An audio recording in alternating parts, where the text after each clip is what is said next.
مما ينبغي العناية به ليلة الدخول على المرأة أن يدخل الإنسان إليها بحال انخفاض، خفض الجناح لها وإيناسها،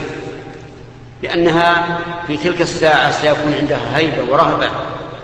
وخوف، ويأخذ بناصيتها ويدعو بالدعاء المعروف: اللهم إني أسألك خيرها وخير ما جبلتها عليه، وأعوذ بك من شرها وشر ما جبلتها عليه. يقول ذلك جهرا إلا أن يخاف أن تتروع المرأة وأن تقول ما هذا وهل في شر، فإذا خاف ذلك يكفي أن يضع يده على ناصيتها ويدعو بهذا الدعاء سرا. ثانيا، عند إتيان الإنسان أهله يقول ما حث عليه الرسول عليه الصلاة والسلام: لو أن أحدكم إذا أتى أهله قال: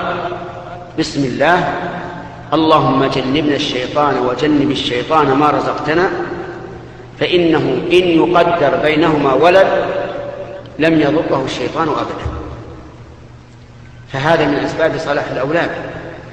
وهو سبب بسيط: بسم الله، اللهم جنبنا الشيطان وجنب الشيطان ما رزقتنا. كذلك مما ينبغي فهمه ومعرفته أنه إذا حصل الجماع وإن لم يحصل الإنزال وجب الغسل على الطرفين،